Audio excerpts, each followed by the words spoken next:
इस वीडियो में देखिए हम 5 जुलाई 2023 के सभी इंपॉर्टेंट करंट अफेयर्स को एक एक करके यहाँ पर डिस्कस कर लेते हैं। वीडियो में एंड तक बने रहिएगा।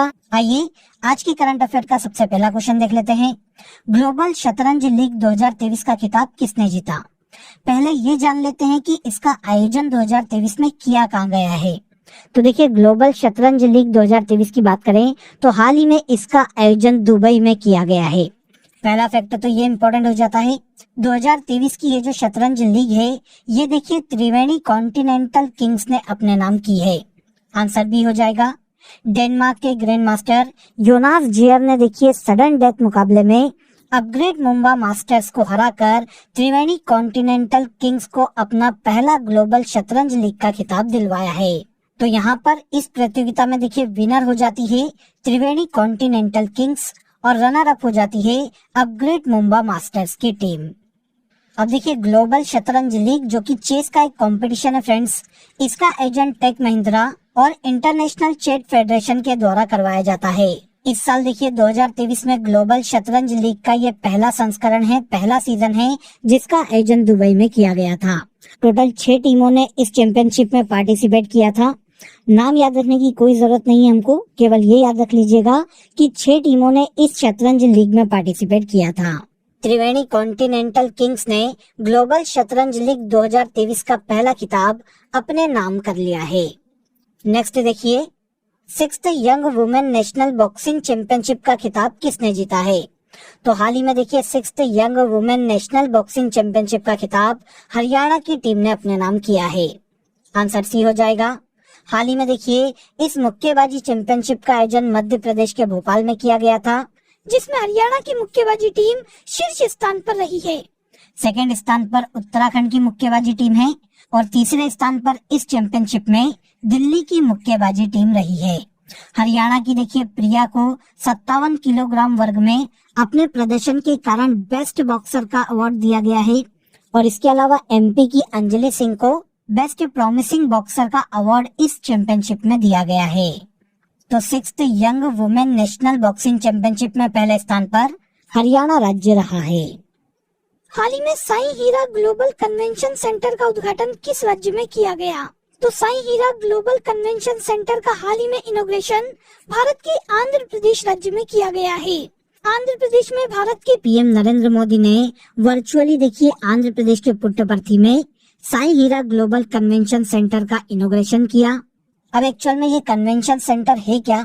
तो देखिए साई हीरा ग्लोबल कन्वेंशन सेंटर आध्यात्मिक और सांस्कृतिक कार्यक्रमों के आयोजन स्थल के रूप में स्थापित किया गया है, जहां पर अलग अलग तरह के आध्यात्मिक कार्यक्रमों का आयोजन फ्यूचर में किया जाएगा।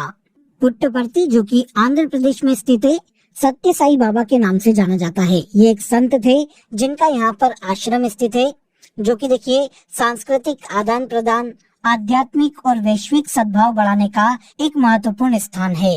यहीं पर साई हीरा ग्लोबल कन्वेंशन सेंटर का हाल ही में इनॉग्रेशन भारत के पीएम नरेंद्र मोदी के द्वारा किया गया है। कहाँ पर स्थित है याद रखिएगा, तो ये आंध्र प्रदेश राज्य में स्थित है। इसके बाद देखिए हाल ही में चर्चा में रहा R21 जिसे मैट्रिक्स M के नाम से जाना जाता है, किस बीमारी से संबंधित टीका है? तो देखिए R21 मतलब मैट्रिक्स M मलेरिया के लिए विकसित किया गया टीका है। आंसर ए हो जाएगा। मलेरिया से बचाव के लिए R21 या मैट्रिक्स M नाम का टीका तैयार किया गया है, जिसे हाल ही में सेंट्रल ड्रग लेबोरेटरी के द्वारा मान्यता दी गई है। इसके पहले देखिए 2021 में WHO के द्वारा पहली बार मलेरिया की वैक्सीन मास्क्विरिक्स को मान्यता दी गई थी और अब भारत ने भी मलेरिया का टीका विकसित किया है। मलेरिया की अगर हम बात करें तो 2020 के आंकड़ों के अनुसार पूरे वर्ल्ड में देखिए लगभग 6.25 लाख लोगों की मृत्यु मलेरिया के कारण हुई थी और ये डाटा 2021 में 6,19,000 था।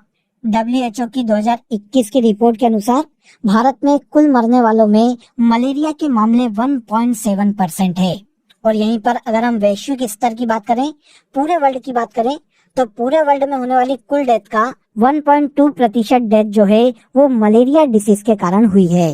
इंडिया ने देखिए लक्ष्य रखा है कि वो 2030 तक मलेरिया को भारत में जड़ से खत्म कर देगा। अभी डिसीज की बात करें कि ये डिसीज क्या है, तो मलेरिया एक संक्रामक रोग है जो कि प्रोटोजोआ के माध्यम से फैलता है।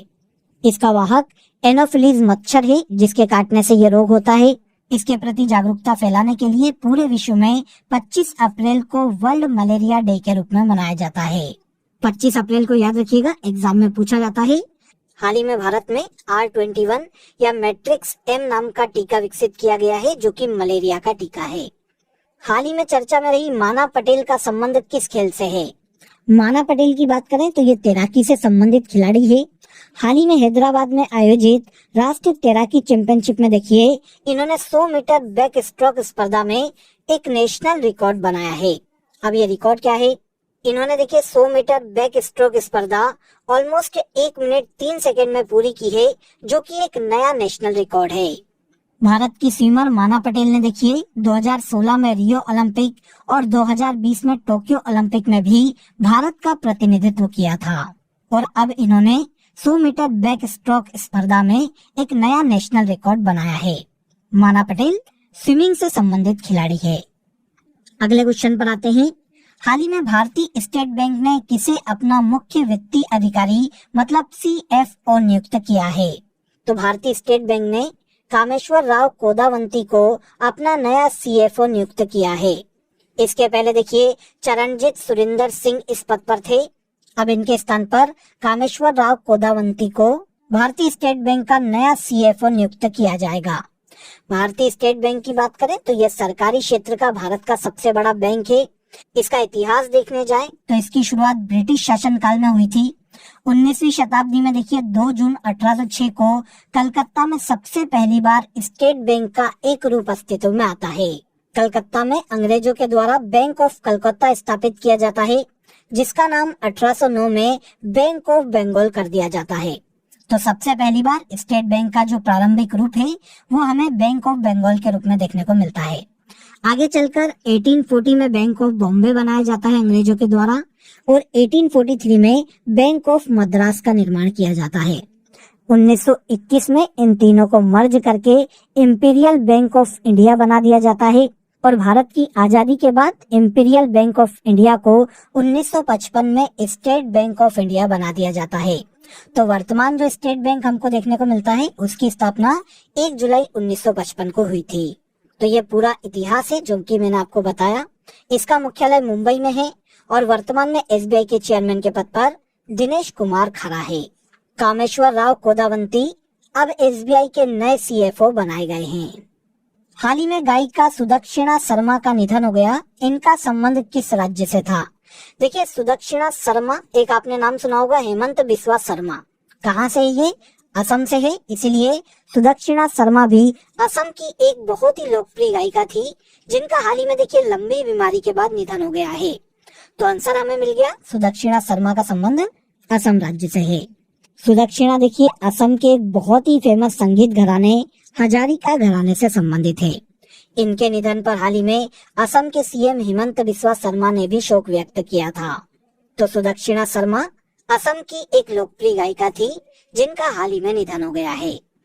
इसके बाद देखिए वुमेन्स कैरेबियाई प्रीमियर लीग से जुड़ने वाली भारत की पहली महिला क्रिकेटर कौन है?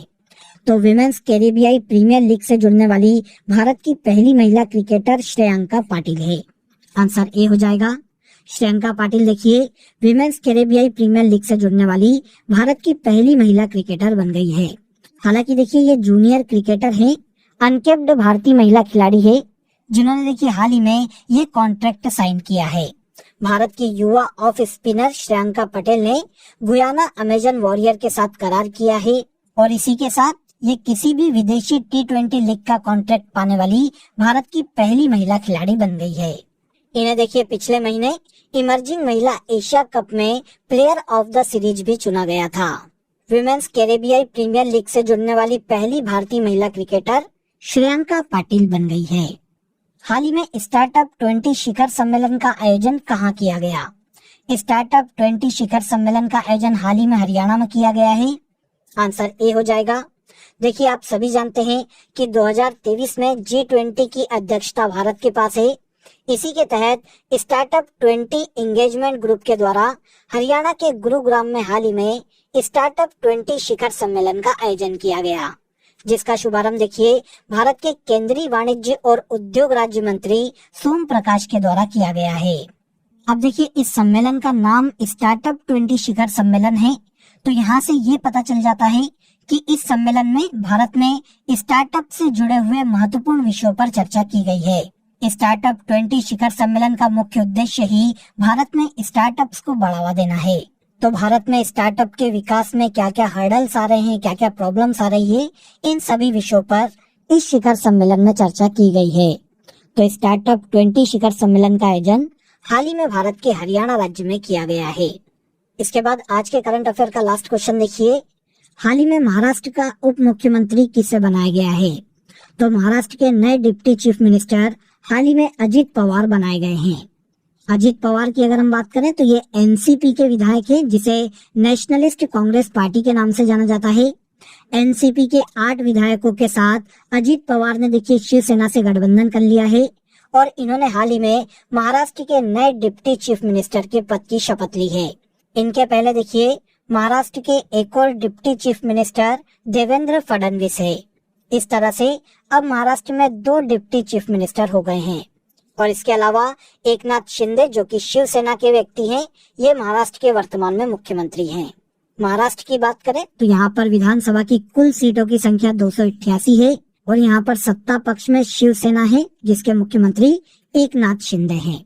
यहाँ पर एक और फैक्ट नोट कीजिएगा कि हाल ही में छत्तीसगढ़ राज्य के भी नए deputy chief minister T.S.. Singhdeo बनाए गए हैं। तो टी.एस. सिंहदेव उप मुख्यमंत्री है कहाँ के? छत्तीसगढ़ के। और अब अजित पवार को महाराष्ट्र का दूसरा उप मुख्यमंत्री बनाया गया है। क्लियर? तो यहाँ पर देखिए हमने 5 जुलाई 2023 के सभी करंट अफेयर्स को डिटेल में समझा। अब आ जाइए आज की फैक्ट शीट में हम प्रेसिडेंट ऑफ इंडिया को जानने वाले हैं।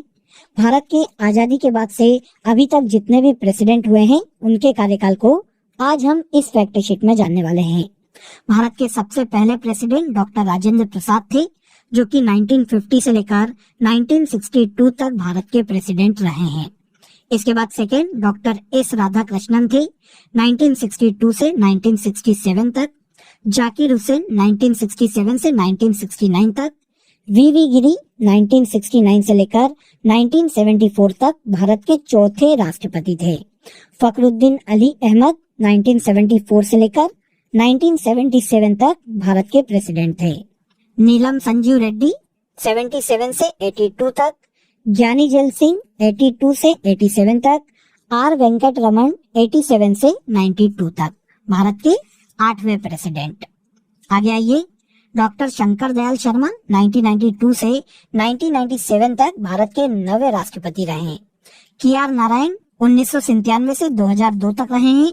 एपीजे अब्दुल कलाम 2002 से 2007 तक भारत के प्रेसिडेंट थे। प्रतिभा देवी सिंह पाटिल भारत की पहली महिला राष्ट्रपति थी 2007 से 2012 तक। प्रणब मुखर्जी 2012 से 2017 तक भारत के 13वें प्रेसिडेंट थे। श्री रामनाथ कोविंद 2017 से 2022 तक भारत के 14वें प्रेसिडेंट थे। और द्रौपदी मुर्मू वर्तमान में भारत की 15वीं प्रेसिडेंट है और भारत की दूसरी महिला प्रेसिडेंट है, जो कि 2022 में बनाई गई थी। और अभी वर्तमान में द्रौपदी मुर्मू ही भारत के प्रेसिडेंट के पद पर हैं। यहाँ पर देखिए 3 एक्टिंग प्रेसिडेंट भी रहे हैं, जिनको हमें यहाँ पर जान लेना चाहिए। कार्यवाहक राष्ट्रपति सबसे पहले थे वी गिरी, ये 1969 में भारत के पहले कार्यवाहक राष्ट्रपति बने थे। इनके बाद एम हिदायतुल्लाह 1969 में ही भारत के दूसरे कार्यवाहक राष्ट्रपति बने थे। और इसके बाद बी.डी. जत्ती 1977 में भारत के तीसरे कार्यवाहक राष्ट्रपति बने थे। तो यहाँ पर एक्टिंग प्रेसिडेंट को भी याद रखिएगा, पूछे जा सकते हैं। क्लियर? तो यहाँ पर फैक्ट शीट काफी इंटरेस्टिंग थी और काफी इम्पोर्टेंट थी। अब आ जाइए लास्ट डे के करंट अफेयर्स को एक बार हम यहाँ पर रिवाइज कर लेते हैं, जो कि हमने 4 जुलाई के करंट अफेयर्स में पढ़े थे। पहला देखिए, हाल ही में जारी की गई ग्लोबल पीस इंडेक्स 2023 में भारत की रैंक 126 है। हाल ही में किसने कोल इंडिया के नए चेयरमैन का पदभार ग्रहण किया है? तो कोल इंडिया लिमिटेड के नए चेयरमैन पी.एम. प्रसाद बनाए गए हैं। चर्चा में रही खिलाड़ी यूकी भाभरी का संबंध टेनिस से है। अक्षर नदी क्रूज हाल ही में साबरमती नदी पर निर्मित किया गया है। डुरंड कप का संबंध फुटबॉल से है। पेन प्रिंटर प्राइज 2023 से माइकल रोसेन को सम्मानित किया गया है। ऑस्ट्रेलियाई ग्रैंड प्रिक्स का खिताब मैक्स वेरस्टेपेन ने जीता है, जो कि रेड बुल के ड्राइवर है। भारत का शीर्ष इलेक्ट्रॉनिक निर्यातक राज्य भारत का तमिलनाडु राज्य है। आगे आइए, विश्व प्रसिद्ध श्रावणी मेले का संबंध भारत के झारखंड से है। और लास्ट देखिए, बीसीसीआई ने हाल ही में टीम इंडिया का नया लीड स्पॉन्सर ड्रीम 11 को बनाया है। तो यहाँ पर हमने लास्ट डे के सभी करंट अफेयर्स को एक बार रिवाइज कर लिया। अब आप सभी के लिए आज का क्वेश्चन ऑफ द डे है, जो कि इसी सेशन से देखने को मिल रहा है। अगर आपने सेशन को ध्यान से देखा होगा तो आप इजीली इसका आंसर कमेंट बॉक्स में दे पाएंगे। क्वेश्चन देखिए, भारत के पहले कार्यवाहक राष्ट्रपति कौन बने थे? कमेंट में जरूर बताइएगा। सेशन कैसा लगा ये भी बताइएगा।